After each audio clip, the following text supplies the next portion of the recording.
Okay, guys, so last time we had talked about matched pairs, and then we talked about z-test for independent samples. Today I want to talk about t-test for independent samples. So in last lecture's notes, I just want to show you what I mean. They had given you n and sigma and x bar, and n2 and sigma 2 and y bar, right? This time they won't be giving you sigmas, they'll be giving you s's.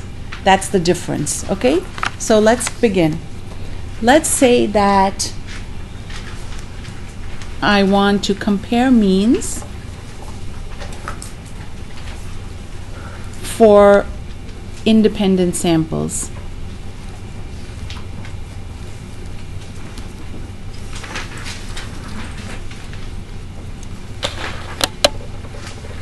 What's given is the following: N1, N2, S1, S2, X bar, and Y bar.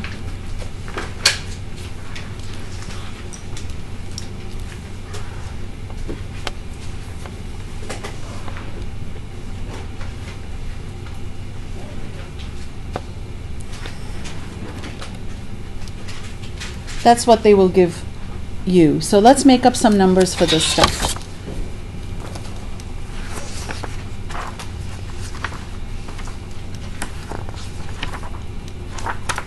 I'll just make them up. N1 equals 40, N2 equals 30, S1 equals 3, S2 equals 2, X bar equals 89, and Y bar equals 94. And let's say I'm doing a left-sided test this time.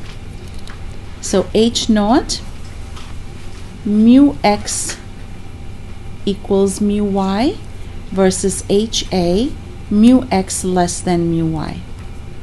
Let's bring the mu y's to the left side.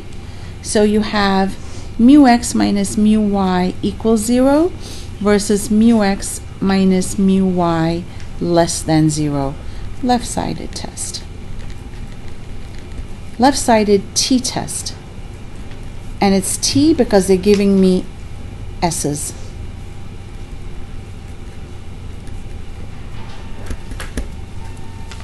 Now, the issue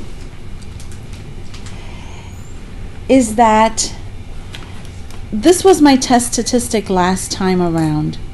Last time around, when they gave me sigmas, I had z equals x bar minus y bar minus mu x minus mu y over square root of sigma x squared over nx plus sigma y squared over ny.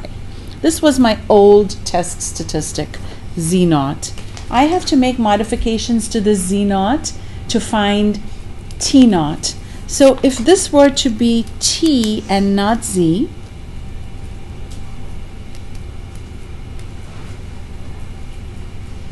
I'd have to change some stuff here because what's given to me now is the s's, right? The problem is that there are two types of t-tests. There is a pooled variance t-test,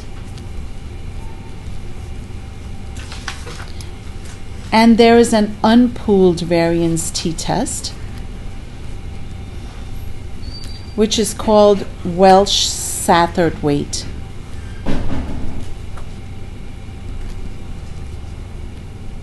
Design.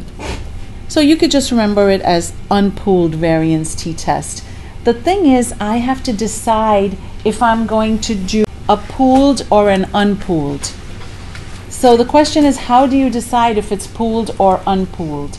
Well, the question is, do these look like they're coming from the same populations with the same variance, or are they coming from populations with different variances? If it looks like they're coming from populations with the same variance, then you can throw everything together and do a pooled variance t-test. If it looks like they're coming from populations with different variances, then you cannot do that. So before we can proceed with this procedure, you have to decide whether you're going to do a pooled or an unpooled t-test. Follow me? So before deciding which one, we have to do an F-test to see if we will use pooled or unpooled t-test. So I'm going to teach you the F-test right now.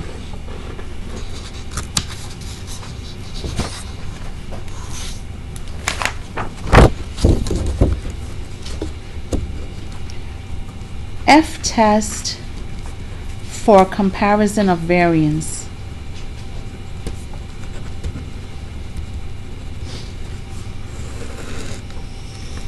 H naught sigma 1 square equals sigma 2 square. Variances are equal, versus HA sigma 1 square not equal to sigma 2 square. Now there are right-sided tests, left-sided tests, and two-sided tests. And I know you guys take bio, right? So in bio, you could be testing to see if the first variance is bigger than the second variance. We don't care about that in this class because we're only using the F-test to decide what procedure to use. So my only interest is in seeing if they come from variances, same variance populations or different variance populations. So for your sake in this class, this will always be a two-sided test. Although it is possible to do a right-sided or a left-sided test, I'm not interested in that right now. That's what I'm saying. Follow me? So I will do a two-sided F-test. So the way to carry on this F-test is to first decide which is the numerator side and which is the denominator side. Which is the numerator side and denominator side. So by that I mean the following. You look at these and you pick up the side with the larger S. This is the side with the larger S. So this will be the numerator side, and I'll explain this further. And this will be the denominator. Because this F distribution is a right skewed distribution that looks like this. Let's say we're doing this test at alpha equals 0.05, suppose. Suppose alpha equals 0.05 since none was provided. So when they don't give you alpha, the standard is 0.05. Now this is a two-sided test. So I will take this alpha and I will split it.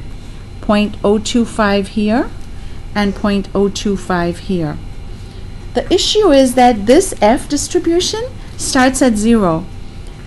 So it's not like the T and the Z where you had 0 in the middle and a positive number on the right side and a negative number on the left side anymore. So this F, which is based on a numerator, comma, denominator degrees of freedom, starts at 0. I'm not interested in this. No interest in this one. I'm interested in this one for the critical value. Because my F-test statistic is equal to the larger S squared over the smaller S squared. So this number is always going to be greater than or equal to 1 for me, because I have purposely manipulated it such that the side with the larger S becomes the numerator side and the side with the smaller s becomes the denominator side. So this F test statistic will necessarily be greater than or equal to 1 because I'm purposely putting the bigger one on top. So this will always be the case, right? So 1 is somewhere here. And your critical value that you're going to be interested in, it'll come right back. The critical value that we're interested in is this one. Because I want to see if the ratio of the larger s squared to the smaller s squared exceeds this number, this critical value. Okay? So the next thing we have to do is pull out our F tables. So if you could please pull out the tables that you were asked to print. We said last time that there were so many different kinds of F tables, right? Now we're going to be careful, okay? Because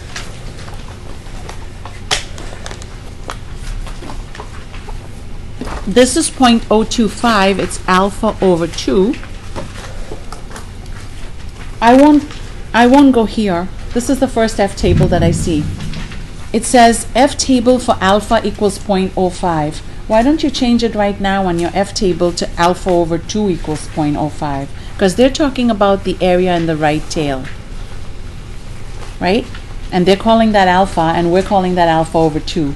So I'm interested in the 0.025 being in the right tail. So I'm not going to go to this one, but I will go to the next one, which is this table right here. F 0.025 in the right tail. And my numerator degrees of freedom, let's write here, degrees of freedom for numerator are n1 minus 1, which will be 39. And the denominator degrees of freedom would be n2 minus 1, which is 29. So my F test will have 39, 29 degrees of freedom. Are you with me? N minus 1 and n minus 1. So let me go here and mark that up. 39, 29 degrees of freedom. Then I go to this particular F table with 0.025 in the right tail, and I'm looking for 39 and 29. So numerator degrees of freedom go across the top, denominator across the bottom. So 39 doesn't exist here.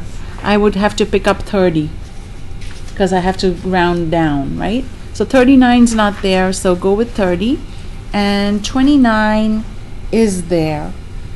So 29, the intersection of 29 and 30. Let's see. And 30. 2.092 in here. 2.092. Are you with me? So that's where this critical value comes from. 2.092. And this one I don't care about, and it's certainly not going to be the negation of this. As you can see, this number is even greater than 0. So that relationship with the negatives doesn't hold here. So 2.092. Now F naught for me was the larger s divided by the smaller s squared. So that's 9 over 4, which is 2.25. That's my test statistic. And I want to see if that one exceeds this or not. So I drop it, and it falls here. 2.25 is equal to F naught. So conclusion, reject H naught, which says that sigma 1 square equals sigma 2 square, in favor of HA, which says that sigma 1 square is not equal to sigma 2 square. So the variances are different. That's what we're deciding.